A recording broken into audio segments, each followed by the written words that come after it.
le monde inconnu. Au programme, vous aurez votre chronique en 2 parties, la réflexion, le SOS téléspectateur. Vous pouvez participer à l'émission en nous envoyant les messages aux numéros qui vont s'afficher au bas de votre petit écran. Tout de suite, la première partie de la chronique qui parle du paradis et de la réincarnation.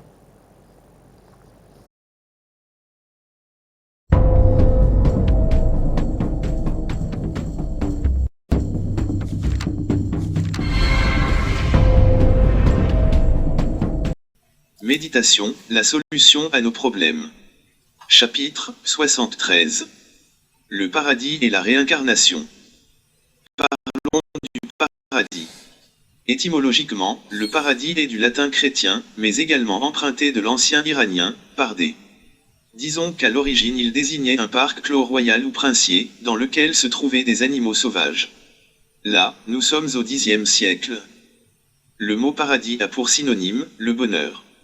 D'autres synonymes sont aussi, allégresse, béatitude, bien-être, contentement, euphorie, idéal, prospérité, et littérairement même, plaisir ou délectation, satisfaction, entre autres, la béatitude, l'extase ou la félicité. Avant on disait que le paradis terrestre se trouvait, à l'Orient. Une vague indication sous le nom, de Jardin d'Éden, que la Bible chrétienne entretient le mythe. Alors que chez les Chinois, le mot Éden signifiait, calligraphié, ou information. Pour l'avoir localisé en ce lieu, la Bible va jusqu'à préciser que c'est à cet endroit qu'auraient vécu Adam et Ève. Du coup, jusqu'au XIXe siècle, les explorateurs parcourirent l'Afrique équatoriale et l'Arménie en passant par le Cachemire et la Mésopotamie, les érudits, à la recherche du dit Jardin d'Éden sans suite. Dans la logique des obédiences religieuses judéo-chrétiennes, le paradis est l'opposé de l'enfer. Ces obédiences mettent l'accent sur l'enfer. Il y a à cela, la question du fruit de l'arbre défendu, pour l'avoir mangé sous prisme de la désobéissance aurait fait de l'homme et la femme, des êtres mortels. C'est de ce fruit de l'arbre défendu qu'est arrivée la mort dans le monde? Mais à en croire, à cette sordide histoire, on se poserait beaucoup de questions vraies ou faux, sur les attributs véritables de Dieu, omniscience, omnipotence, tout-puissant, éternel, etc. Mais religieusement parlant, au fil des années, la notion du paradis terrestre a fini par se dissiper et est né le paradis céleste. Un phénomène non occulte, tissé de toutes pièces, qui a fini par créer une énigme que seuls les religieux savent d'où ils sortent avec tout ceci. Notre fameux Jardin d'Éden ayant simplement disparu dans l'espace. La question du paradis hante plus d'une personne, un véritable formatage ou lavage de cerveau, qu'on soit membre d'une obédience religieuse ou non, cela va de soi. D'ailleurs, chez les chrétiens comme chez les musulmans, il est bien entendu qu'après la mort, soit le paradis, soit l'enfer, l'un de ces lieux attendent tout le monde, en fonction de la manière dont on ait vécu sa vie. Dès une certaine époque, les catholiques dans ce registre de cause à effet, d'un côté la récompense, le paradis, grâce aux bienfaits, et l'autre côté, la punition ou l'enfer, à cause des méfaits, introduisirent un autre concept, le purgatoire. Ici, il suffisait de se faire baptiser pour que, quoi que vous fassiez, vous échappiez l'enfer après la mort. Malgré qu'en Afrique, bien avant la période de l'esclavage, ou de la colonisation, de tels discours n'étaient pas connus, aujourd'hui, ils sont bêtement d'actualité. Nos aïeuls, grâce aux forces de la tradition, sachant que le néant ne donnait naissance à quoi que ce soit, de cesse, louaient Dieu, l'ancien des anciens Ilolombi, dans toute sa divinité. Ils n'avaient pas besoin d'église pour mourir vieux. De nos jours, il faut des églises et des hôpitaux pour vieillir, malgré cela, artificiellement et mourir sur un lit d'hôpital. Afrique toujours, avant, ce genre de mort faisait honte, mais de nos jours, cherchant à ressembler à nos maîtres colons, mourir à l'hôpital serait devenu une mort d'un honneur de grandeur. Le paradis est l'opposé de l'enfer. Mais métaphysiquement parlant, ni le paradis, ni l'enfer, rien n'existe de tout cela. Peut-être, on peut encore admettre que, la souffrance, soit ce qu'on peut avoir comme ici-bas. Car le but de notre descente sur la planète de la souffrance, qu'est la Terre, a pour conséquence, le fait de souffrir. C'est une circonstance qui a pour objectif, notre évolution spirituelle, se faisant sous le prisme, la loi de supplice, la souffrance, une loi de purification, la plus importante de toutes les lois de la nature. Elle regorge une somme d'épreuves dont chacun de nous doit braver pour mériter cette élévation, de même que cela se passe à l'école, pour mériter un diplôme. Résultat, la réincarnation s'opère pour le bien de l'évolution de tout un chacun, et ce, selon que le karma soit positif ou négatif, au cours des vies successives d'une personne donnée. Il faut noter que l'élévation de l'âme vers un retour à la source première, l'absolu, ou Dieu, ne peut être possible qu'après que l'âme ait pu s'arborer du corps de la gloire. Professeur Herman Neglipote, bonsoir. Bonsoir Georgette Mbomé. Comment vous allez? Non, moi je vais bien, comme toujours. Je ne vous présente plus. Ah oui. D'accord. Aujourd'hui, nous parlons du paradis et de la réincarnation. Alors, le paradis et la réincarnation, c'est ce que nous parlons. D'accord. Alors, pourquoi avoir choisi ce thème, professeur? Non, mais on a parlé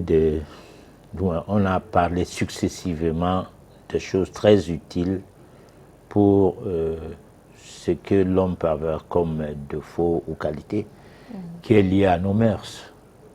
On a parlé dans les éditions antérieures de l'erreur, de la faute.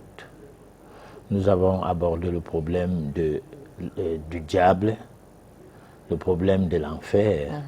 Bon, maintenant on va parler du problème du paradis. D'accord. Bon, parce que apparemment on prie pour aller au paradis. Apparemment. Sauf que concrètement on prie pour résoudre nos problèmes.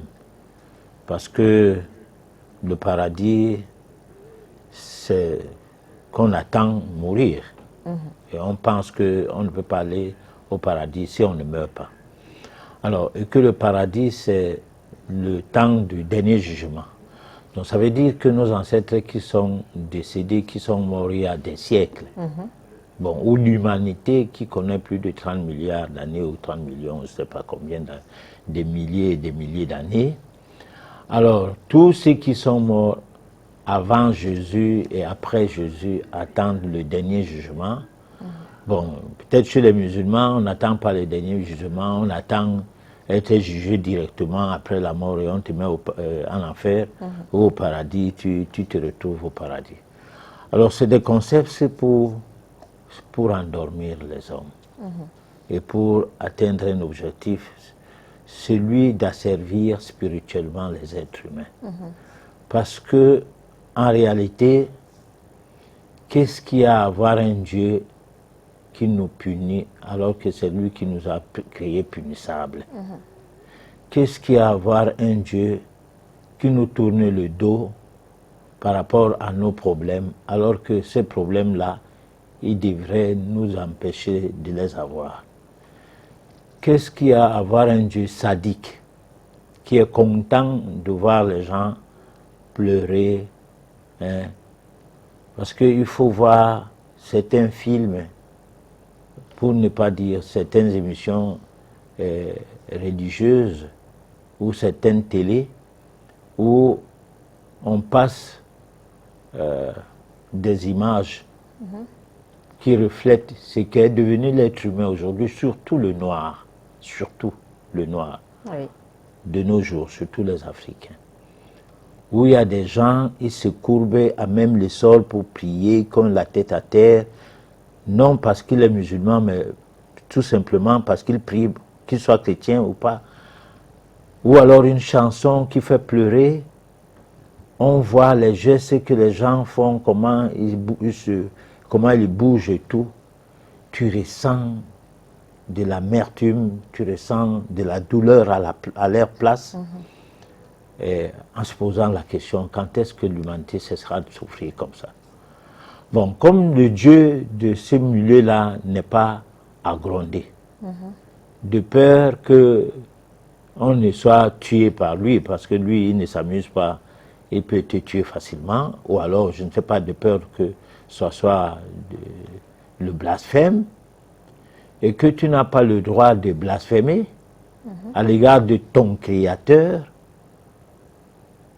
Alors, parce que ce n'est pas n'importe qui, c'est quand même un tout-puissant, c'est pas n'importe qui, mais apparemment, on se retrouve dans une histoire, comme on disait lors de la dernière édition, que mais, il y a quelque chose qui ne va pas entre Dieu et le diable, où la punition que tu auras, c'est l'enfer, le lieu où le diable reçoit les punissables, et la récompense, c'est le paradis où siège Dieu. Oui. Alors, à un moment donné, d'abord ce Dieu compris en disant qu'il est au ciel et que du point de vue physique, de l'astrophysique, c'est-à-dire dans les études du cosmos, il n'existe pas de ciel en tant que tel. Il existe une manière de nommer, de donner un nom aux voluptés célestes, et que quelque part le paradis avant c'était au jardin d'Éden. Aujourd'hui le paradis c'est céleste. Alors, il y a une évolution, c'est comme avant, quand on disait Seigneur, ça veut dire roi. Oui. La langue d'emprunt que nous utilisons, à un moment donné, je ne sais pas si avec la période de l'esclavage, puisque moi je défends une cause de malfaisance à l'égard des humains, que cela cesse. Alors, on a commencé à appeler une entité, je peux dire, un être humain comme nous, qui était le Fils de Dieu, le Seigneur. Alors, le mot Seigneur a pris une autre connotation. Oui. De même, le paradis a changé de prisme. Ce n'est plus le jardin d'Éden, qui était quelque part en Asie. Aujourd'hui, c'est un coin au ciel où se trouve le paradis. Alors, donc, le paradis et la réincarnation, c'est pour essayer de décrypter ce qu'on peut attendre de l'homme qui vit, parce que hier on essayait de le dire à la fin de l'émission à Sud FM, que on vit n'importe comment, on tombe malade, on devient malade par le biais de notre manière de vivre, on boit n'importe quoi, on mange n'importe comment. À la place de nos erreurs, la solution la plus idoine ou la plus pressante ou la plus courte, Oui. c'est le médicament.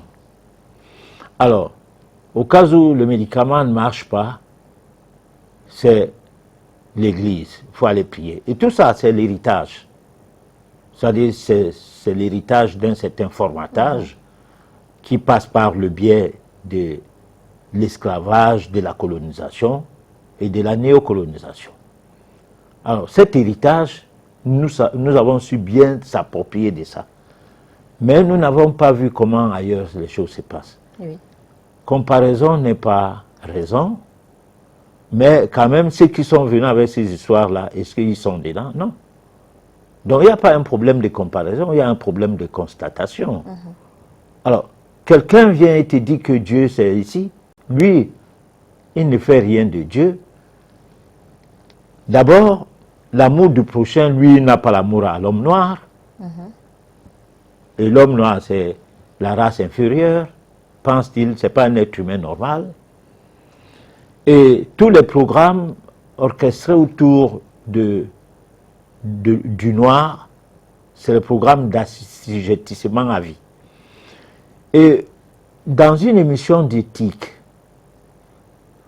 où nous parlons science dans le cadre hautement philosophique, s'agissant de la métaphysique, nous sommes comme obligés de réfléchir, de cesser à être tout simplement intelligent, mais de réfléchir sur la raison d'être de tout cela. Alors, est-ce que Dieu existe donc comme on dit? Parce que Dieu est, il n'existe pas.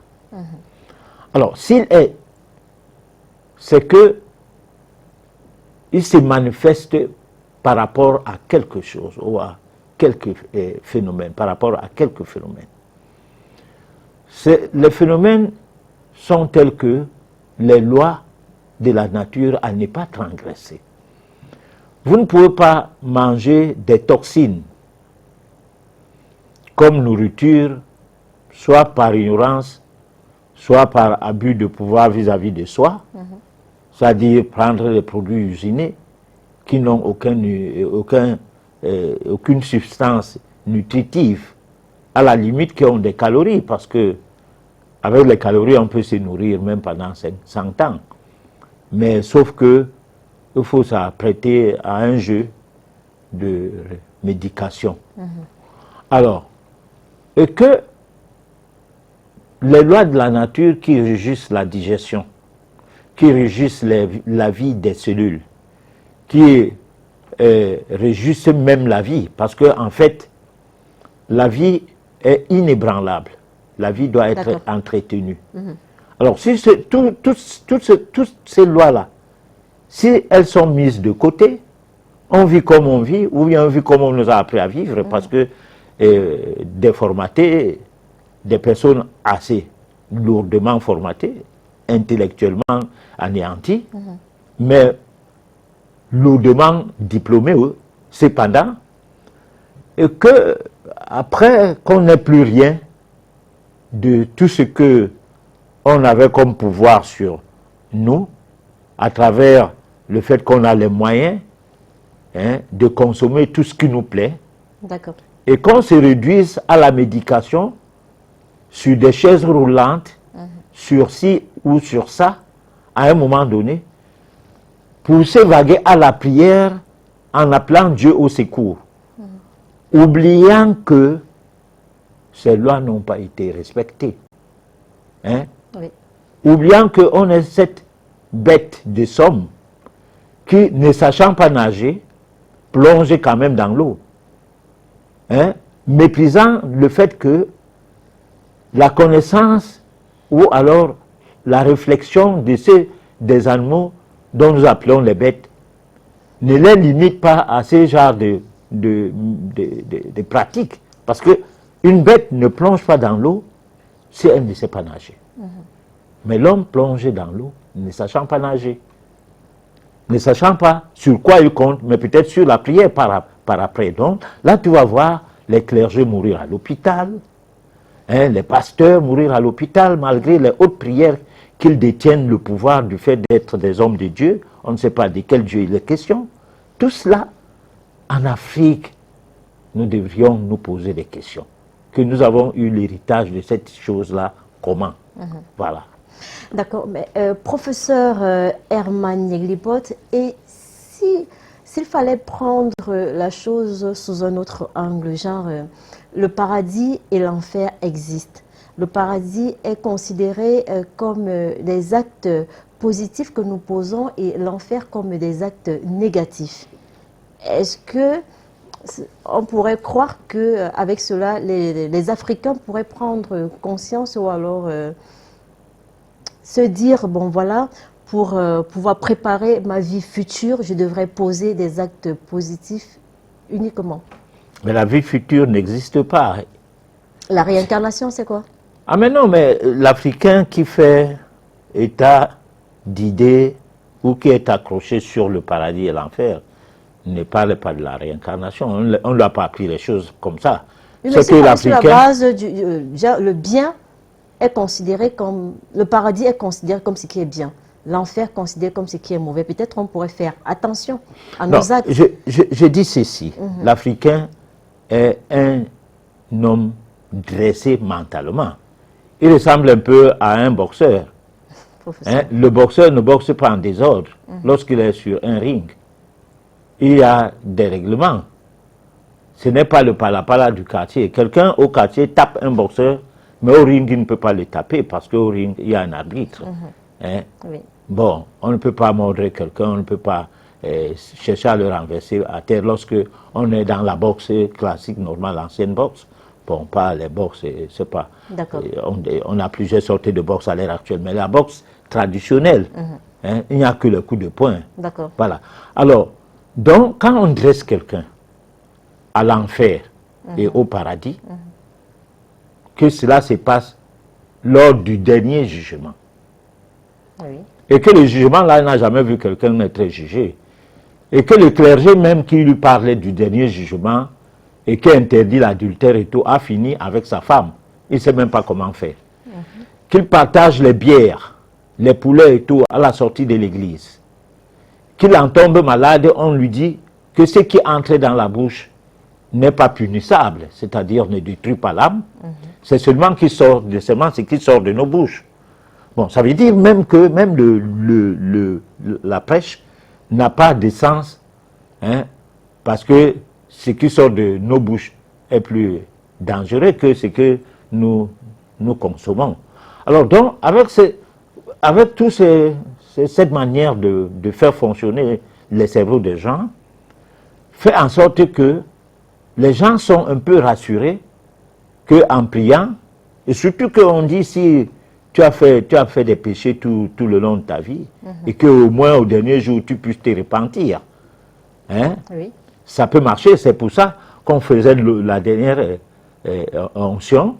Je ne sais pas comment les prêtres appelaient ça encore, où je suis en train de dire le bon mot, hein, pour une petite messe à une petite période avant la mort à la période de la mort d'un individu. L'action de grâce, quelque chose. Non, mais je ne sais pas si c'est l'action de grâce, parce que l'action de grâce, en fait, ça se passe même après la mort. D'accord. S'il faut revenir au paradis et à l'enfer. Bon, non, je suis donc en train de dire que le mot paradis ne veut pas dire bien ou mal. Je dis seulement comporte-toi bien en attendant le dernier jugement. Hein? Ça ne veut pas dire que tu es en train de chercher ton dernier jugement là maintenant, en voulant le paradis tout de suite. Non. D'aucuns même, parmi les chrétiens, disent que qui est mort et est allé au paradis, venez raconter que le paradis existe. Et surtout que, semble-t-il, ceux qui sont morts depuis, attendent le dernier jugement qui va venir, on ne sait pas en quelle période, parce que, un peu avant l'an 2000, les témoins du Jéhovah, s'il faut les citer, puisque nous citons les catholiques souvent aussi, hein, disaient qu'en l'an 70, ce devait être la fin du monde, donc bien d'années après leur entrée en Afrique, particulièrement au Cameroun. Mais en Afrique, pourquoi? Parce que le président Mobutu, lui, il avait dit que s'ils continuent leur mouvement en 70, il va tous les arrêter et les mettre donc en enfer en attendant. Bon, dans bien des pays, la pratique de cette religion était quasiment pas autorisée. Mais il y avait une main noire derrière ça, c'était toujours la rivalité entre les obédiences. Hein, comme une nouvelle obédience venait plutôt prendre les adeptes, donc les clients. D'accord. Bon, donc, le paradis n'existe pas comme quelque chose qui va influencer le chrétien à faire du bien. Non. Ou bien influencer le musulman à faire du bien. Oui. En refusant l'enfer à ne pas faire du mal. C'est ce que j'essaie de relever, quoi. Mais professeur, est-ce que c'est toujours vrai qu'un jour, tout le monde pleure? Un jour, tout le monde rit? Est-ce que c'est toujours vrai cela? Qu'il y aura un jour où tout le monde va pleurer, et va cesser de pleurer, se mettra à rire. Je crois que... Aujourd'hui, vous êtes heureux, demain, vous serez malheureux. Attends, je ne comprends pas bien la question. C'est-à-dire, le fait les hauts et bas, le fait des hauts et des bas. Est-ce que dans cette vie, un jour, tout le monde comprend ou alors connaît ce qu'on appelle la joie et connaît ce qu'on appelle tristesse, ou alors il y a des gens qui ne connaissent que la joie? Alors, dans la chronique, nous avons dit ceci. Nous avons dit que, du point de vue métaphysique, il n'existait ni paradis ni enfer. Et que ce qui serait sans doute l'enfer pour l'homme qui naît sur la planète Terre, c'est la souffrance. C'est ça son enfer. Et c'est une souffrance de purification. C'est-à-dire, sans la souffrance, l'homme ne peut pas être pur. Bon, alors, l'homme qui n'a pas souffert n'a rien appris de la vie, ne comprend rien de la vie. Oui. Bon, parce que lorsque tu souffres, c'est en ce temps-là que tu prends conscience que tu vis. Mais lorsque tu ne souffres pas, c'est comme si tu ne vivais pas. Maintenant, la vie, c'est quoi? La vie, c'est Dieu. Dieu égale la vie égale Dieu. Oui. Nous l'avons toujours dit. Parce que sinon, ça va ressembler un peu que nous ne sommes pas cohérents, c'est-à-dire nous ne sommes pas monographiquement dans le registre de ce que nous pensons défendre. D'accord. Le soupir ou l'expire, ça fait partie des mouvements de la vie. Lorsque on respire normalement, on inspire, on expire, c'est le mécanisme, comment on peut dire, rythmique, cyclique, d'une existence donnée, qui commence par le nombre de temps de respire, le nombre de temps d'expire. Oui. Et ce mécanisme concorde avec le battement de cœur. Le battement, du moins, le pompage des poumons, les soupapes que sont les poumons, oui. Ça concorde avec, et c'est ce qui fait, qui donne réponse à le fait que nous vivons. Et là, la vie n'est pas quelque chose qu'on voit, c'est quelque chose de subtil, c'est quelque chose d'occulte, c'est quelque chose de métaphysique. D'accord. Bon, alors maintenant, lorsque on ne veut pas comprendre comment et pourquoi tout cela, c'est là qu'on est dans les prières, c'est là qu'on parlait de l'enfer et du paradis. Hein? Essaye de comprendre ta vie maintenant, en se posant la question que, bon, moi je ne sais pas comment je suis né, mais je vois mon enfant, pour ceux qui ont l'occasion d'avoir les enfants, je sais comment mon enfant est né, comment j'ai entretenu cet enfant pour qu'il vive. Bon, c'est vrai que c'est un entretien qu'on fait sans aucune science occulte à l'intérieur on ne comprend rien, on n'y comprend rien, on fait comme tout le monde. Bon, donc, le paradis, la souffrance, ce n'est qu'une bonne chose. Vous ne pouvez pas avoir les diplômes sans épreuve. Du tout. Pourquoi vous voulez être dans la vie sans aucune difficulté? Pour avoir le baccalauréat, ou bien pour terminer les études sans reprendre, il faut 24 ans. Mais pour connaître Dieu, il faut une robe blanche, ou un habit blanc, une Bible, un livret, ne fût-ce que la Bible ou le Coran. Le tour est joué, tu connais Dieu déjà. Tu viens enseigner Dieu aux gens. Hein? Tu parlais de Dieu. D'un côté, si tu es un clergé, tu parlais de Dieu en tant qu'apôtre, homme de Dieu, et ceci, cela. Ceux qui ont fait des écoles, je ne sais pas, des universités, sont diplômés de Dieu. D'accord, mais diplômés des religieux, diplômés. Alors, à un moment donné, si on te pose la question, Dieu c'est qui? Avec un enfant, tu dois voir le pasteur. Hein? Ton fils te pose la question, Dieu c'est qui? Va voir le pasteur. Bon, alors, quand il peut avoir le pasteur, c'est pour qu'il entre dans son église. Ce n'est pas pour connaître Dieu. Parce que l'église, ce n'est pas fait par Dieu. C'est fait par les hommes. C'est des mouvements, des associations, c'est tout ça à la fois avec des règlements intérieurs et des statuts. Que ce soit la vieille tradition religieuse, que ce soit n'importe quoi, tout commence par deux pans. D'un côté l'État et de l'autre côté un mouvement qui s'accorde avec l'État. Oui. Sinon, il y a le bicéphalisme. Le cas de Rome à un moment donné, où il y a eu des problèmes entre le roi et le pape. Voilà. Ok, on va passer à la deuxième partie de la chronique. Jésus face aux dogmes. Retrouvons notre grand être pour la poursuite de ces paraboles.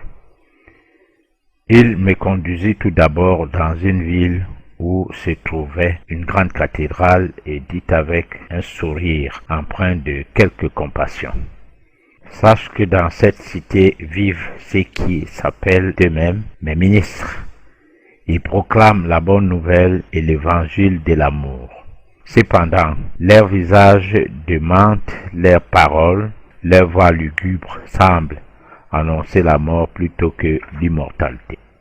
Puis l'être lumineux me conduisit dans une église. Un vieillard y exhortait ses auditeurs avec véhémence à croire à l'Immaculée Conception et autres dogmes.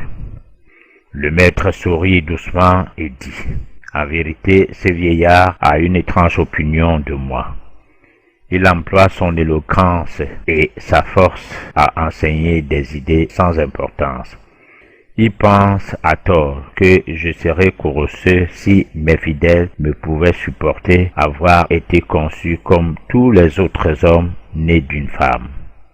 Ô mon fils, combien les hommes sont étrangement inconséquents. Ils m'ont identifié avec le Dieu d'amour et m'adorent, mais des lèvres seulement. Or, l'amour ne se soucie pas de la façon dont j'ai été conçu. Hélas, si je regarde dans leur cœur, je les vois secrètement contents d'avoir trouvé non seulement un prétexte à dissension, mais, croient-ils, un chemin facile pour leur salut.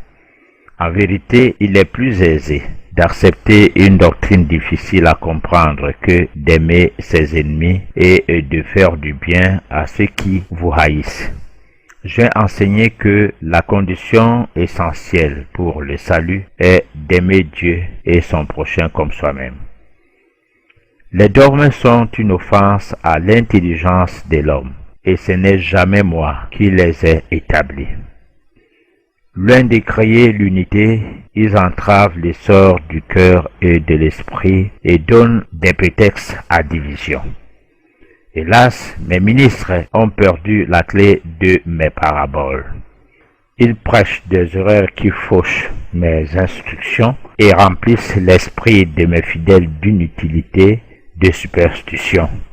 Cela diminue la valeur de mon enseignement, car j'entends appliquer à tous et non à moi seulement beaucoup de mes paroles. On a créé le dogme qui fait de moi le Fils unique de Dieu en méconnaissant le sens mystique de mon affirmation. Vous êtes tous fils de Dieu, enfants de Dieu, le grand esprit resplendissant, la lumière du monde en qui nous avons la vie, le mouvement et l'être. À tous ceux qui m'aiment et pourtant troublés par le sens de mon enseignement, je dirai: pour que chacun puisse comprendre la vérité sous la forme qui convient le mieux à son esprit et à sa sensibilité, je l'ai exprimé sous différents aspects. À certains moments, je parlais selon les vues du dualisme, à d'autres selon les idées monistes, l'une et l'autre n'étant pas opposées lorsqu'elles sont bien comprises. Les théologiens et les scribes, les hommes aimant le pouvoir, altèrent les textes et interprètent mes enseignements selon la lettre et non selon l'esprit. Ils donnent à la poésie et aux métaphores un sens littéraire dont le résultat est incohérence, absurdité et création de dogmes. Écoute encore cette parabole. Un médecin parut une fois dans une léproserie. Il avait en main une fiole qui contenait la panacée universelle. Il dit au lépreux: écoutez bien mes paroles. Celui qui désire guérir doit suivre mes instructions et les garder dans son esprit. Il leur donna alors les instructions quant au traitement à suivre. Ensuite, il tendit la fiole à l'un d'eux, ajoutant: prends-en la responsabilité. Fais en sorte que chacun de tes camarades absorbe la dose prescrite. Puis il disparut. Aussitôt après son départ, les malades commencèrent à discuter entre eux, non seulement sur son identité, mais aussi sur la manière dont il était venu et reparti. Leur argumentation était si serrée et si oublièrent toutes les paroles prononcées par le médecin. Ces instructions s'effacèrent définitivement de leur mémoire. Quoique le précieux flacon fût encore entre leurs mains, aucun d'eux ne se rappela comment en employer le contenu, si bien qu'il leur fut aussi inutile qu'un trésor enfui au fond de la mer. Ainsi finit ma parabole. Celui qui la comprend et la met en pratique m'est très cher. De retour sur ce plateau, vous êtes sur votre émission Le Monde Inconnu. Professeur Herman Yeglupot, justement, nous sommes dans le monde inconnu. Alors, pourquoi avoir choisi cet élément qui nous parle de Jésus?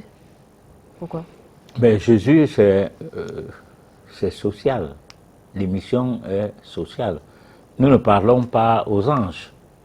Jésus, on ne parlait pas de Jésus pour les anges, on parlait de Jésus pour les gens. Donc, le dogme de Jésus, tel que l'élément est choisi, Oui. c'est pour expliquer que l'enseignement de Jésus n'est pas ce qu'on transmet aux gens depuis des siècles. Son enseignement a été tronqué. Parce que son enseignement, n'étant pas tronqué, c'est que les mouvements qui se vantent de Jésus ne fonctionneraient pas de manière à ne pas sortir des gens, comment je peux dire, du dogme. Parce que c'est le dogme qui entretient le christianisme. Bon, ça veut dire quoi? Ça veut dire que c'est des choses non discutables. On dit Dieu a fait l'enfant. Tu acceptes ça comme ça. Quelle que soit la manière dont on dit la chose. Parce que si on dit que Dieu a fait l'enfant, comme pour dire que on doit poser des questions, on comprend. On ne doit pas comprendre. On a appris qu'il a fait l'enfant, un point trait. Alors, de quelle manière? Il a fait l'enfant chez la fiancée de quelqu'un. Et cette fiancée de quelqu'un a finalement été le mari, l'époux et tout. Alors, maintenant, on veut comprendre. On ne peut pas. Voilà. De un. De deux, est-ce que tout ce qu'on nous rapporte de Jésus, c'est seulement sa vie à sensation? Ou alors, il y avait un enseignement qui permet à ce qu'on sache comment manger fondamentalement. Parce que, c'est vrai, on nous rapporte souvent que Jésus disait que Jean-Baptiste venait et mangeait que 2 fois ou 3 fois par semaine, je ne sais pas quoi, il y a un récit comme ça. Et moi, je mange tous les jours, on me critique, machin et tout. Ah non, mais il mange quoi? Parce que quand on lit l'évangile de la paix de Jésus qu'on a retiré de la Bible, hein, Oui. à une époque où le christianisme s'est rendu mouvement Église-État. D'accord, j'ai vraiment... Alors, oui. Excusez-moi, vraiment, Oui, professeur. vas-y. J'ai du mal à vous comprendre. Tout Un à fait. jour, Jésus existe, un autre jour, il n'existe pas. On Un n'a jamais jour, dit qui l'a dit. La Bible Non. est un livre importé. On est en Afrique, on est dans le monde inconnu. Alors, parlons de Jésus. Est-ce qu'on peut prouver l'existence de Jésus? A-t-on une photo, une caricature? On n'a jamais dit que Jésus n'existe pas, sauf si ce n'est pas dans cette émission. D'accord, À ce que je sache. d'accord. Si toi, tu as déjà entendu ça, parce qu'au fait, tu as commencé l'émission en cours de route. D'accord. Oh, ce n'est pas toi qui commences l'émission au D'accord. moment où ça commence. D'accord. Bon, mais je ne crois pas qu'on ait dit un jour que Jésus n'existait pas, parce que qu'il existe ou qu'il n'existe pas, ce n'est pas ce qui est important. Ce qui est important, c'est qu'il y a un message de 2 manières. Du point de vue occulté, il y a un message de Jésus, D'accord. que nous autres, nous connaissons. Et du point de vue religieux, il y a un message de Jésus qui est affiché au grand public sur les évangiles portés dans la Bible. Hein? Il y a un message de Jésus. D'accord. Bon, maintenant, commencer à discuter, est-ce qu'il existe, est-ce qu'il était noir, il était blanc et tout. Moi, je pense que ça ne relève pas de la métaphysique. D'accord. C'est pourquoi souvent, quand on a des personnes qui téléphonent ou qui font des messages, parce que à suite fait mon téléphone, on essaie de nous amener dans le champ des discussions religieuses. Moi, je refuse ça. Parce que je ne parlais pas de la religion, je parlais du point de vue métaphysique. Qui est Jésus? Parce que Jésus, s'il a existé métaphysiquement, il a existé autrement par rapport à son existence religieuse. Bon, religieusement, il a existé pour asservir les âmes, c'est-à-dire pour permettre à ce que, d'abord, son message aille sous le prisme de la néocolonisation spirituelle, puisque ça a commencé avec la colonisation, la colonisation a institué les maisons qu'on a appelées les chapelles, les églises et tout, qui n'existaient pas avant. Alors, c'est donc un bien pour la colonisation. Bon, que les Africains ne soient pas contents d'écouter ce que j'ai dit là. Bon, et que toi tu réagisses à leur place comme tu as réagi. Bon, moi je dis, nous ne sommes pas là pour dire ils ont mal fait ou ils ont bien fait. Nous sommes là pour que les gens prennent conscience de comment commencer les choses. Parce qu'il faut voir là où on glisse pour savoir là où nous sommes tombés. Est-ce qu'aujourd'hui, on peut dire que grâce au christianisme ou à l'islam, l'Afrique, qui a abandonné ses traditions au profit de ce qui n'est même pas de nature à parler des traditions, disons, spirituelles, au profit de l'endormissement de nos âmes, est-ce qu'on peut dire que ces mouvements-là nous ont apporté quoi? Rien. Il est prouvé, les statistiques prouvent que les pays les plus pauvres du monde sont beaucoup plus les pays chrétiens. Bon, les pays où il y a l'islam, également, l'islam est profitable pour l'Orient, plus précisément dans la tradition des gens qui sont supposés avoir pour Dieu Allah. Donc, ils ont essayé, par le fait de colonisation, par le biais de l'épée, implémenter l'islam dans toutes les parties de l'Afrique, particulièrement où ils se sont retrouvés. Ils ont essayé de faire ça en Europe. Bon, aussi, il y a les pays européens qui sont dans l'islam, mais quand on fait les statistiques, hein, le 10e pays en matière des membres de cette association en Afrique, c'est le Soudan. Le 9e pays, je crois, l'Éthiopie, l'Égypte est peut-être non, le Nigeria a beaucoup de musulmans. Hein? Mais il n'y a pas beaucoup de musulmans là où il y a les noirs et il y a les blancs ailleurs, comme en Afrique. Parce que certains pays n'ont pas été colonisés par les Arabes. Donc c'est des mouvements. Les chrétiens, c'est la colonisation et l'esclavagisme qui a fait multiplier des foyers du christianisme à travers le monde. Bon, ce n'est pas des mouvements qui sont partis sur la base de ce que Dieu voulait que l'homme s'approche de lui.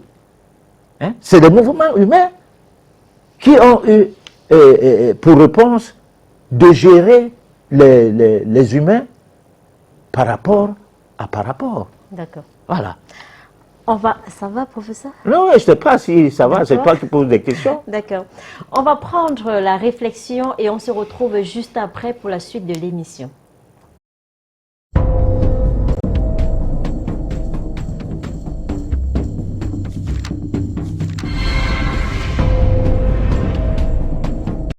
Les cas mystérieux de réincarnation. Le concept de renaissance ou de réincarnation existe depuis des milliers d'années et on le trouve dans l'hindouisme et le bouddhisme.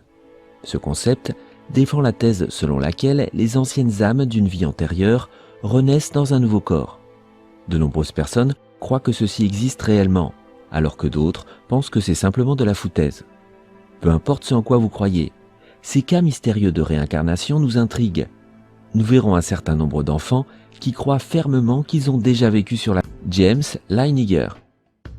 James Leiniger, originaire de Louisiane, avait à peine 2 ans et demi quand il commença à parler de ses rêves très réels et de souvenirs de sa vie en tant que lieutenant James McCready Hudson. Il dit qu'il était un pilote de chasse originaire de Uniontown, en Pennsylvanie, durant la Deuxième Guerre mondiale. Il dit aussi qu'il fut tué il y a plus de 50 ans à Iwo Jima. Le garçon parlait régulièrement de l'aviation et ses connaissances sur ce sujet étaient incroyables.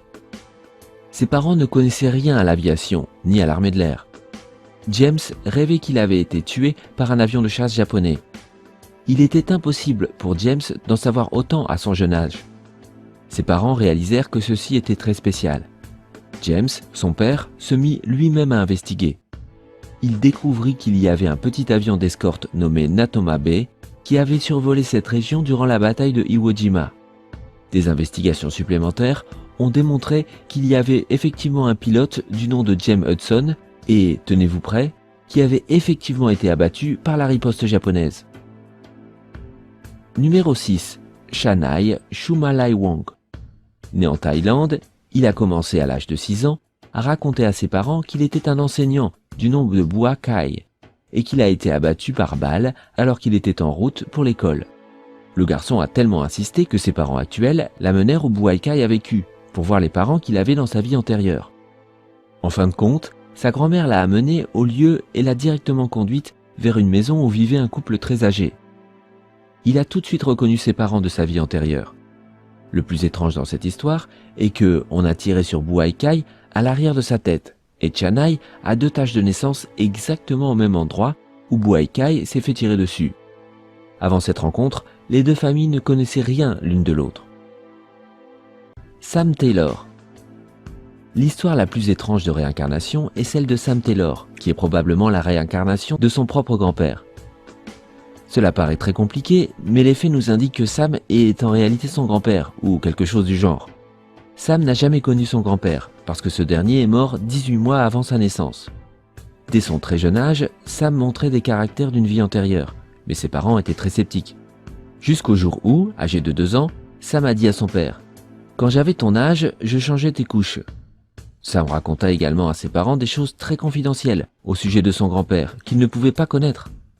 Le plus étrange, c'est le fait que tout ce que le petit Sam disait était vrai. Il expliqua comment sa sœur fut assassinée et jetée dans le Golfe il y a de cela 60 ans. Et il se reconnaissait sur les photos que le petit Sam n'avait encore jamais vues.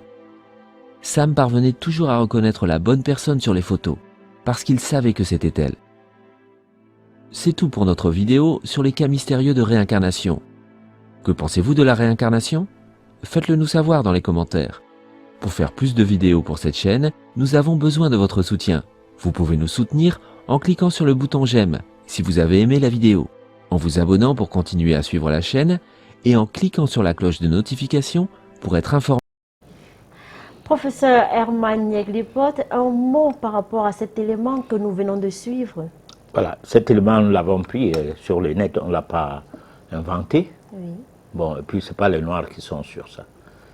Et malheureusement, le Noir n'a jamais été d'accord des choses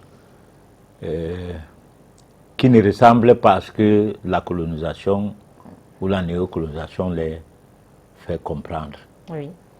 Donc on utilise quand même ce genre de vidéos pour que les gens comprennent que certaines choses dont nous parlons ici ne sont pas une invention, c'est les faits. Et la communication qui est basée sur les faits est une communication propre.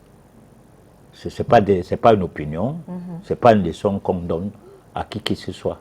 C'est les faits. Nous étudions, nous faisons des recherches et tout, pour essayer de ne pas influencer les thèmes des émissions, lesquels thèmes nous-mêmes nous choisissons, mais il faut quand même que nous restons logiques vis-à-vis de ceux qui nous écoutent ou qui nous suivent. Parce qu'ils ne doivent pas passer leur période du temps devant une personne qui est là pour donner les leçons ou pour donner son opinion. Mon opinion n'est pas valable. Nous relatons les faits. Nous savons que si nous n'avons pas pu connaître certaines choses aujourd'hui, ce n'est pas de notre faute. Mais ceux qui sont nés avant une certaine période savent que l'Afrique avait des grandes connaissances et les problèmes d'incarnation existaient déjà. Lorsque moi j'étais tout petit, j'étais catholique, il y avait une chanson qui disait « La mort n'est pas la fin de la vie, mais c'est le changement de la vie ». Bon, on chantait ça en Bassa, à l'église catholique, tout petit, parce que, en fait, à l'époque, les colons ne voulaient pas déplacer nos idées rapidement vers loin. Ils nous amenaient à un changement d'idées de manière progressive. Oui. Pour que nous ne soyons pas irrités et rejeter leurs dogmes. Bon, mais bien du temps après, allez, paf, ce genre de chanson était terminé, on n'en parlait plus et la réincarnation ne devrait plus être d'actualité. C'est pourquoi nous sommes obligés, parce qu'il faut qu'on en finisse avec ces thèmes, le paradis et la réincarnation. Il faut que prochainement, on plante les décors.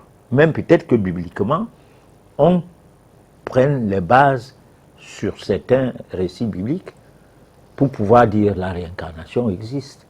Cesser de dire que les choses n'existent pas, quand bien même ces choses-là existent, du fait même que cela soit prouvé dans vos livres, qui vous servait de quoi rejeter tout ce qui est dit par les autres gens. Voilà. Chers téléspectateurs, c'est votre moment. Vous avez la possibilité de participer à l'émission en nous envoyant les messages au numéro qui s'affiche au bas de votre écran. C'est le SOS téléspectateur.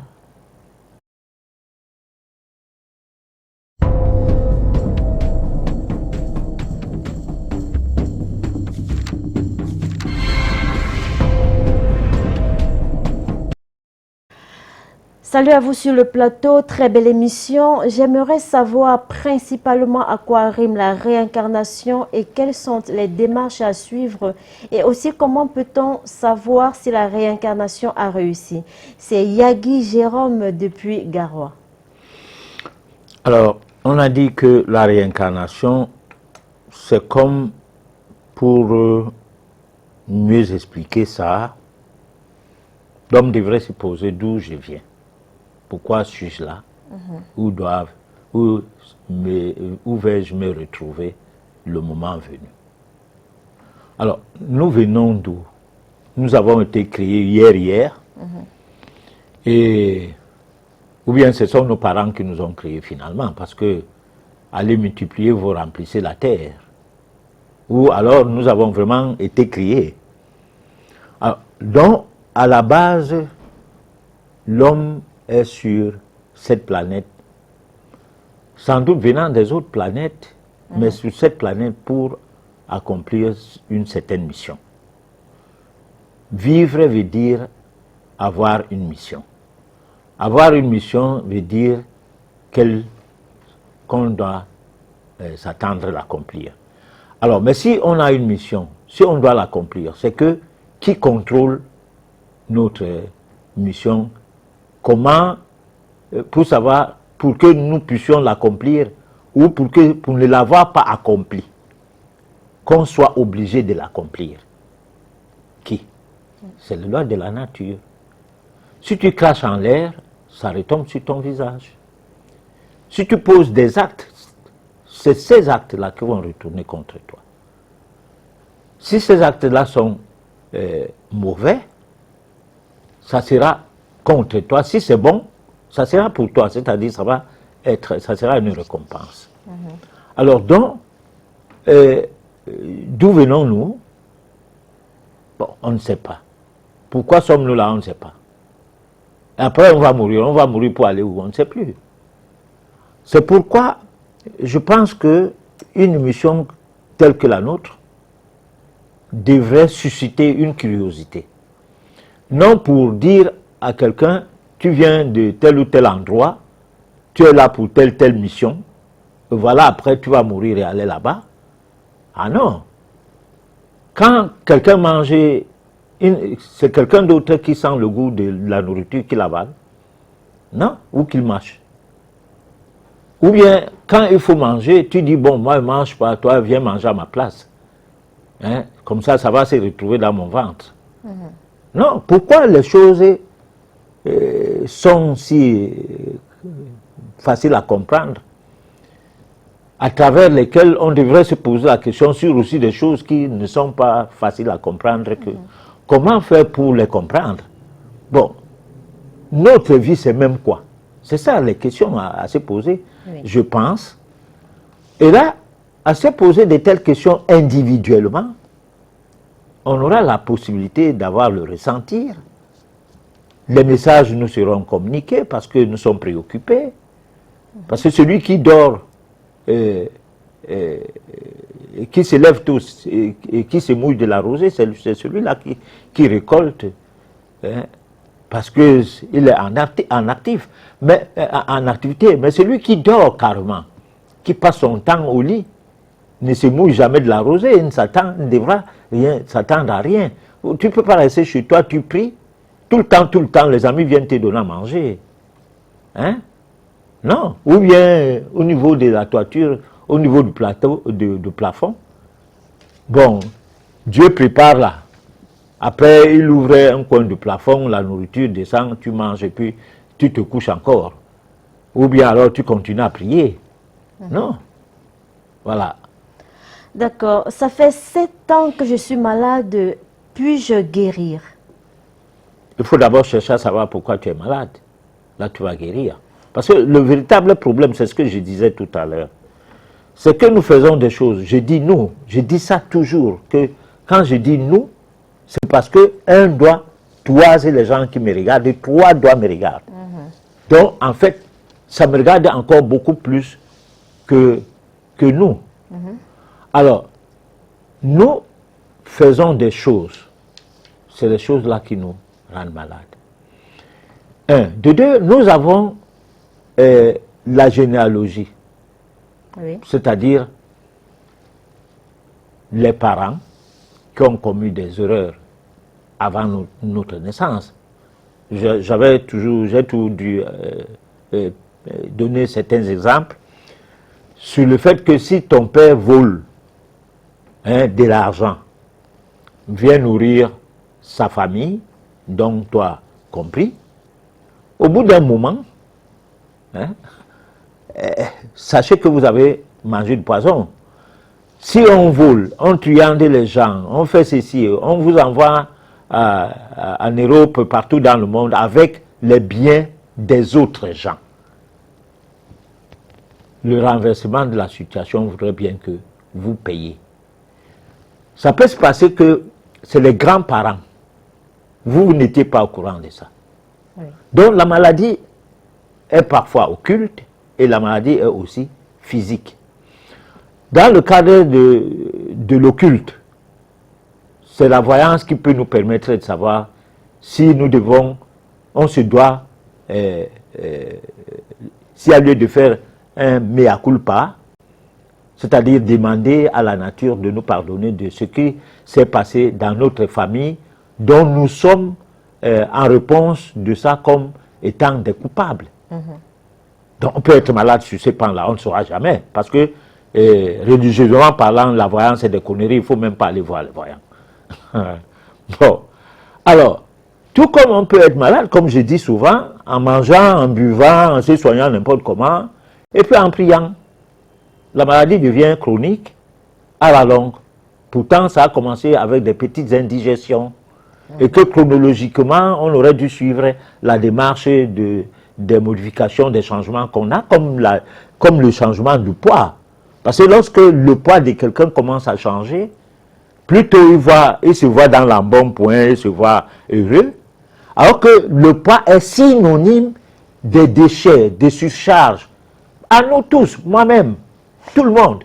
Ce n'est pas une histoire que quelqu'un me coûte, il dit, bon voilà, on m'a insulté aujourd'hui à la télé. Non, tout le monde. Moi, je suis là, j'ai plus de 8 kilos de mon poids normal. Alors, et je n'arrive pas à les perdre. Parfois, ça monte à 10 kilos, j'ai bagarre, ça descend à 8. Et puis, les 8 kilos là présentent un danger pour ma vie. Mais tu trouves une personne qui a 30, 40, 50 kilos. Ne lui parlez pas de bagarrer contre son poids. Non, c'est que tu l'as insulté. Il te dit, c'est pas ça le problème qui m'a amené te voir. Moi, j'ai le diabète. Pourtant, c'est les symptômes. Hein? L'obésité, c'est un symptôme du diabète, de l'hypertension. C'est un symptôme. Oui. Bon, donc il y a tellement de choses que quand on pose la question, je suis malade depuis tel nombre de temps et tout, j'ai dit simplement à quelqu'un, essaye d'appeler hors antenne à ce numéro qui t'a permis de faire le message pour qu'on en discute. Si je peux aussi comprendre quelque chose dans ton cas, voilà. Mais professeur, dans certaines régions, si vous épousez une femme et que vous pensez qu'elle a un surpoids et que vous la mettiez par exemple sur régime, je vous assure, on vous dira, notre sœur, notre fille, elle est maltraitée. Regardez comment elle a maigri. Ce n'est pas souvent facile. Même les hommes. Si une femme est entrée en mariage chez un homme qui est tout maigrichon, on va dire que Elle mange tout l'argent de l'homme, elle ne lui fait même pas des repas. Et voilà comment il est toujours resté maigre. Ou bien s'il est maigri même parce que peut-être lui, quand il se marie, il essaie de devenir chaste parce qu'il faut que les enfants, il faut que madame et tout. Alors finalement, il est maigri, on va dire qu'il n'est pas bien gardé par sa femme. Mais là, c'est une conception de la vie qui n'a rien à voir avec l'occulte. Donc, qui n'a rien à voir avec le sérieux. Hein? Parce que lorsque nous parlons de la métaphysique, nous parlons, nous sommes sérieux. On ne parle pas des choses qui se discutent dans la rue ou bien dans le Congo, ça.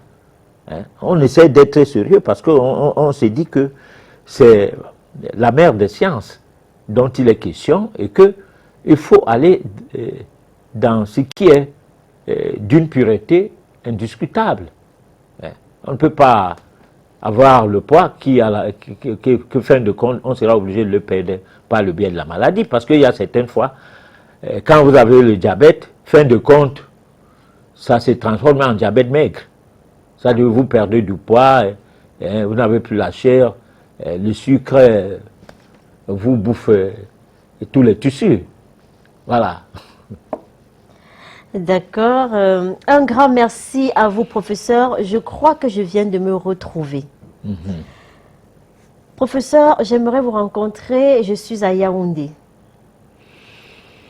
Bon, alors, vous appelez hors antenne et on va parler de comment. Mais sinon, je suis à Yaoundé tous les deuxièmes vendredis du mois. Il faut appeler. Deuxième vendredi du mois. N'attendez pas que tout le temps on rappelle ça.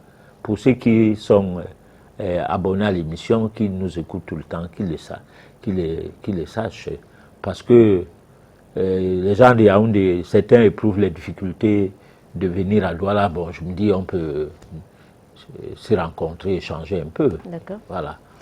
Quel est le mot qui traduit la réincarnation en Bassa? C'est Marcelin depuis Yaoundé qui nous envoie ce message. Alors, la réincarnation en Bassa, Marcelin n'est pas Bassa, je vais dire n'importe quoi, il va entendre et comprendre que j'ai dit quoi. C'est comme le mot qui traduit le diable en Bassa, il y a toujours des mots. Hein? Il y a les mots. Bon, mais en Bassa, on dit Nyem Tabele Soulining. C'est-à-dire, le Soulining veut dire quoi? La fin de la vie.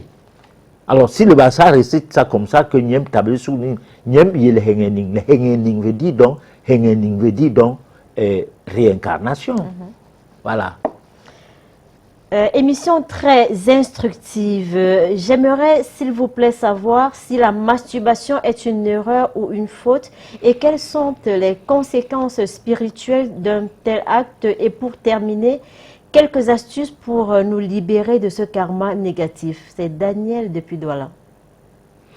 Daniel, les histoires de la masturbation, ça revient chaque émission et ça m'embarrasse. La masturbation, c'est un problème individuel. Que vous le mettez au grand public ou que vous ne le mettez pas au grand public. Parce que vous pouvez même poser la question comme ça alors que vous ne vous masturbez pas. Mais peut-être que vous avez un ami qui se masturbe ou un frère. Bon, et que vous essayez de lui donner des conseils, ça ne va pas. Et vous pensez que peut-être moi je vais donner un avis. Et qu'il est à l'écoute et qu'avec cela, qu'il comprenne que peut-être avec mon point de vue, quoi, qu'il comprenne un peu. Alors, ce que je pense de la masturbation, c'est que c'est pas avantageux. Bon, c'est pas avantageux. C'est des choses, peut-être on fait quand on est jeune encore, mais quand on atteint un certain âge, on regrette ça. Parce que ça vous fatigue plus, ça vous affaiblit. Bon, mais certaines vidéos même sur YouTube et des médecins semblent être favorables à la masturbation. Bon, moi, je ne suis pas défavorable et je ne suis non plus favorable. Je me dis, c'est des choses qu'on peut ne pas faire parce que ça n'apporte rien. Déjà, même l'acte sexuel n'apporte rien à l'homme. Hein? C'est une exhibition charnelle qui, à un moment donné, on se pose la question, pourquoi on fait même ça? Bon, à quelle forte raison? Parce que l'acte charnel normal, si c'était vraiment normal dans les normes, il n'y aurait pas l'homosexualité. Bon, quand il y a le mot sexualité, tout ça, ça veut dire que cette histoire-là, la sexualité, finalement, ça ne veut rien dire de bon. Ça commence à être, c'est intéressant quand on est jeune, quand on est à la découverte du plaisir charnel de cet acte. Mais à un moment donné, quand on se pose la question que je fais ça pourquoi? Que ça soit chez la femme qui ne procrée plus et qui se dit que je ne peux plus faire les choses comme ça avec les hommes parce que je ne sais pas à quoi ça me sert. Et de même, chez les hommes, quand il a atteint un certain niveau où il a ses affaires à faire, hein, rien n'est assurant de ses affaires et il est là derrière les femmes, c'est pas évident. Pour ce, l'acte sexuel ne sert à rien, c'est ça? Ça ne sert à rien. Alors, pourquoi les anciens disent que lorsqu'on a un combat à mener, on ne doit pas passer la nuit avec sa femme, ou alors du moins on ne doit pas coucher avec sa femme parce que ça pourrait apporter, je vais dire quoi, un aura négatif, ça pourrait jouer sur lui. S'il a peut-être un dossier très important à gérer le lendemain, il ne devrait pas... Comment ça se fait que vous dites que l'acte sexuel... Mais ça ne sert à rien à partir du moment où on fait ça pour rien. Ça sert à quelque chose. Quand on sait pourquoi on... Ça dit, c'est comme je dis souvent, l'école ne sert à rien à celui qui ne sait pas pourquoi il va à l'école. D'accord. Alors de même, l'acte sexuel ne sert à rien aux gens qui ne savent pas pourquoi ils sont sexuellement actifs. Bon, dans ton exemple, on peut attraper même les difficultés de bien se porter devant un phénomène, devant une situation, à cause de l'acte sexuel posé à la veille. C'est comme dans le cadre des batailles sportives et tout. On dit aux gens de s'abstenir un peu. Bon. Par contre, on peut utiliser aussi le sexe pour trouver l'équilibre. Mais l'utiliser pour un simple plaisir, c'est là où je dis ça ne sert à rien. Parce que, en fait, l'équilibre que quelqu'un peut trouver dans la masturbation, d'accord, c'est pourquoi j'ai dit je ne condamne pas la masturbation. D'accord. Hein? Et c'est comme je peux dire, je n'encourage pas. Parce que si c'est que tu trouves l'équilibre, tu ne peux pas être à te masturber tout le temps, tout le temps. Il y a des gens qui se masturbent tous les jours. Il y en a d'autres qui se masturbent pendant qu'il a une femme au lit. Il finit avec sa femme comme s'il n'a rien fait. Il part encore dans les toilettes se masturber. Donc, à un moment donné, ça devient une maladie. D'accord. Voilà. Je souhaite faire la voyance chez vous. Ça se passe comment, s'il vous plaît? Vous appelez hors antenne. À ces numéros. Voilà. D'accord. Patriarche, je m'appelle Lydia. Est-ce vrai que la dot est considérée comme de la sorcellerie? La dot en Afrique, c'est l'inverse de ce que c'est ailleurs. C'est-à-dire? Vous prenez une femme comme si vous l'achetiez, comme si c'est un objet que vous êtes en train de vous approprier comme ça, à des coûts de millions dans certaines familles. Et puis, la femme vient, elle vous donne les ordres, comme si tu achetais ta voiture, ou bien tu construisais ta maison serait là à te casser la tête tout le temps. Bon, la dot ailleurs, comparaison n'est pas raison, c'est une manière d'apporter de l'aide au garçon ou à l'homme qui a accepté de diminuer la charge de la famille en prenant l'enfant de cette famille pour l'amener chez soi. Donc tu vas nourrir l'enfant, tu vas l'habiller et tout à la place de ses parents. Les exigences ne seront pas telles que il faut d'abord donner les choses. Non. Vous dotez une femme, vous mariez d'une femme, on vous donne une maison. Et la femme n'a pas le droit de dire que cette maison-là, c'est quand même sa maison parce que c'est sa famille. Non, c'est la maison qu'on a donnée à l'homme. Parce que l'homme a accepté de prendre la femme. Mais l'inverse de la dot, c'est que on te cuisine, on finit tout ton argent. Si tu n'en avais même pas assez, on s'en fout.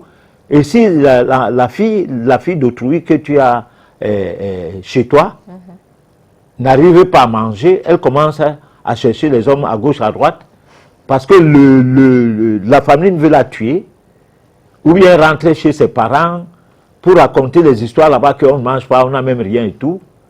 Qu'on dise, mais si c'est comme ça, tu restes ici, c'est quelle histoire? L'homme là t'es marié, pourquoi? Bon, oubliant que les millions que tu as donnés, tu pouvais créer une petite boutique ou une petite affaire et commencer à vendre et avoir un peu d'argent et vivre. Et avoir la sexualité à ta disposition, parce qu'en fait, les célibataires sont plus actifs sexuellement que les mariés. Parce qu'il y a des fois, tu as une femme dans ton lit, mais tu n'es pas sexuellement actif parce qu'elle elle te casse les couilles. Donc il y a tellement de choses qu'à un moment donné, on ne sait pas pourquoi la vie est ainsi organisée, surtout dans notre milieu, où c'est la pauvreté, ou la pauvreté mentale, morale et tout, ou quoi, on ne comprend rien. Voilà. Les numéros qui s'affichent au bas de votre petit écran sont réservés aux SMS. Les appels se font hors antenne. J'ai une blessure inguérissable depuis 12 ans. Que faire pour trouver la guérison, professeur? D'abord, il faut chercher à savoir comment vous alimentez. Chercher à savoir si votre tube digestif, le côlon n'est pas comblé. Si vous digérez bien et tout, parce que quand la circulation du sang s'améliore, même la cicatrisation s'améliore aussi. En dehors des problèmes qui peuvent être liés à l'occulte. Voilà. Si c'est juste répondre à une question du genre, une blessure qui est devenue une plaie, on essaie de voir ça quelque part d'autre. Parce que par exemple, quelqu'un qui est diabétique, la guérison de sa plaie n'est pas facile. Même quand il maintient son diabète un peu, du moins, équilibré un peu le taux de glycémie.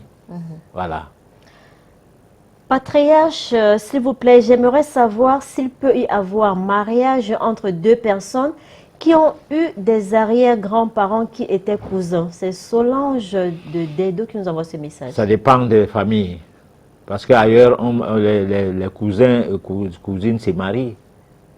Mais dans certaines familles, c'est pas possible. C'est pas évident.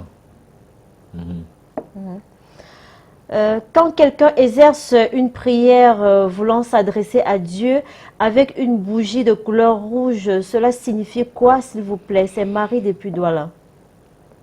Ça signifie que c'est ce qu'il fait. Professeur. Ça ne signifie pas que moi je dois dire qu'il fait du mal ou qu'il fait du bien.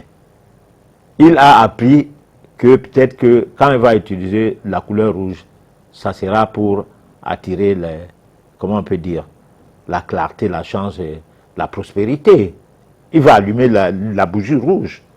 À la bougie blanche qui peut être destinée pour, comment je vais dire, la spiritualité, c'est-à-dire toute action spirituelle. À côté de la bougie noire, qui sera destinée peut-être pour le problème de désenvoûtement. Bon, donc c'est ce qu'il fait. Et maintenant, moi, je réponds à sa question, à la question là que moi, je sais qu'il fait quoi. Je ne sais pas. D'accord. J'ai essayé seulement d'expliquer à quoi ça peut être dû. Bon, ça peut ressembler à quoi d'utiliser les couleurs, les bougies de couleur. C'est tout. S'il vous plaît, dites-moi, quand vous parlez de demander à la nature, dites-moi c'est quoi la nature? Cédric du côté de Fombot. La nature, c'est d'abord toi. Demande d'abord à toi-même comment tu te comportes avant d'aller demander à je ne sais pas à qui. Pourquoi? Parce qu'au-dedans de nous sommeille Dieu. Réveille-le. Et dis-lui, bon voilà, fais à ce que je ne me comporte plus comme je me comporte là. À boire l'alcool, à manger n'importe quoi, à prendre les sucreries, j'appelle les jus, à prendre les médicaments, à faire ceci, cela, au moindre faute, mais revenant. C'est-à-dire, dès que tu fais des conneries, tu as les maux de tête, tu n'arrives pas à digérer et tout, tu cours vite boire les médicaments. Au lieu de se poser la question, j'ai même fait quoi comme ça pour être malade? Voilà, donc, c'est ça la nature. La nature commence par le fait de ne pas poser des actes qui sont antipathiques pour ta propre vie. Parce que quand on dit loi de la nature, les gens voient seulement peut-être que le vent a soufflé ou bien la pluie est tombée ou quoi, c'est pas. La nature commence par nous. Voilà. Patriarche, je m'appelle Sonia. J'aimerais savoir si on peut rembourser une dot. On doit rembourser une dot parce que certaines familles, même si tu as fait des enfants avec une femme, la convention, ce n'est pas les enfants. La convention, c'était la femme. De un, de deux, la convention, c'est que l'homme n'a pas d'enfant. C'est pour ça que la société a obligé qu'on donne le nom de l'homme à l'enfant. Parce que l'enfant appartient à sa mère. Hein? C'est la mère qui sait de qui l'enfant vient d'elle, vient vers est son enfant. Donc, qui est son enfant? Elle sait qui est son enfant, donc qui est le père de l'enfant, c'est pas le père.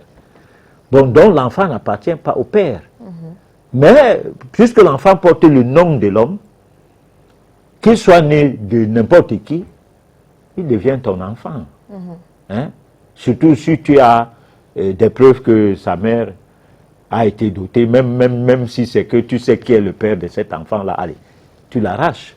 Parce que tu as un acte d'état civil, de mariage qui couvre le fait de réclamer tout ce qui naît de cette femme-là comme étant tes enfants.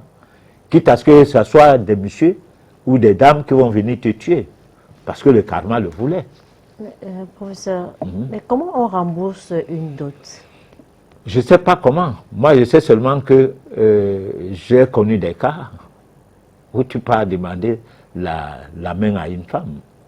Hein? C'est les parents de la fille, quoi, qui te disent que cette fille-là avait déjà été dotée. Alors, comme elle n'a pas consommé le mariage, j'ai connu un cas où, des cas où, c'est lors de l'établissement de l'acte de mariage que le mariage s'arrête là. Parce que le problème de polygamie, donc du régime matrimonial, s'est posé. La fille quitte, la mairie est part. Le monsieur reste là avec la belle famille et avec sa famille. Bon, il ne sait pas quoi faire, il abandonne le jeu. Rien ne lui est remboursé parce que la dot était bouffée avant. Bon, le jour de mariage était un autre jour. Alors, maintenant, quelqu'un d'autre s'amène pour dire, bon, ok, moi je me marie de toi. La bonne dame, la bonne demoiselle amène encore ce dernier chez ses parents. En disant, bon, voilà le meilleur sujet parce que lui, il fait ma volonté. L'autre, il m'amène dans les histoires que moi, je ne veux pas. Après avoir dit à l'autre, la polygamie, je ne veux pas. Tu as accepté, je t'amène encore chez mes parents. Et arrivé là, on dit, bon, ok, voilà, et vous ne pouvez pas vous marier avec notre fille si vous ne remboursez pas la dot. Voilà. Ma question reste, dans ce cas, comment rembourser la dot? Parce que ma grand-mère me disait que ma fille, on ne rembourse pas la dot. Donc, comme je bois ce vin blanc, c'est à vie. Parce que pour rembourser une dot, il faut qu'on se retrouve le même jour, à la même heure, avec les mêmes personnes. Et maintenant, même si cela est fait, il faut avoir la même cola, c'est que j'ai déjà avalé la cola, il faut avoir le même vin blanc. Et je ne peux pas vomir ce vin que je viens de boire. Alors, comment on rembourse la dot? Alors là, c'est le conseil de la grand-mère qui veut te dire que quand rembourse la dot ou pas, tu es engagé. Là, c'est le domaine. En fait, écoute bien, je réponds à ta question. C'est le domaine occulté là-bas. Ce n'est pas le domaine physique. On ne rembourse pas une dot. Mais je parle du domaine occulte. Mais je suis en train de répondre en mettant l'accent que ta grand-mère parlait de l'occulte. Avaler, c'est avaler, on ne rembourse plus. Mais dans le registre de comptage de choses données, la personne peut revenir avec la liste, vous lui remettez ce qu'il a donné. Mais pour la famille, la dot n'a pas été remboursée. Parce que si faille même qu'on parlait de remboursement, si quelqu'un vous donne 100 000 francs ou 200 000 francs il y a 10 ans ou 20 ans, vous lui redonnez les 200 000, est-ce que vous avez donné quoi? Parce que les 200 000, les 300 000, ce serait multiplié. Oui. Qu'il aurait eu peut-être 20 millions hein, au bout de 10 ans. Alors, donc, ça veut dire que vous ne l'avez pas remboursé. Donc, la maman, la grand-mère te disait ce qui était vrai. Pour te dire, ne me mets pas dans les problèmes. Lesquels problèmes ta vie elle-même en sera concernée. C'est ça. D'accord. Voilà. Donc, ça, c'est le côté occulte. Mais le côté physique, on refait la liste, vous donnez l'argent.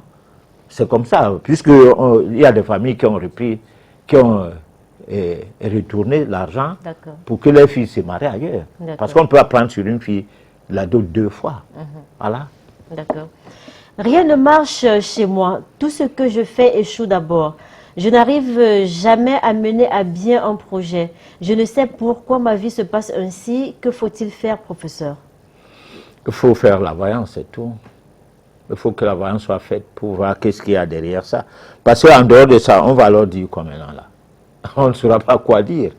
Le seul scanner qui soit possible, c'est l'étude métaphysique qui permet de savoir quel est, comment c'est ta vie. Mais l'étude métaphysique, elle est vaste et elle est profonde et elle est parfois très, très coûteuse. Par contre, la voyance, c'est quelque chose qu'on peut faire spontanément pour voir ce qu'il en est.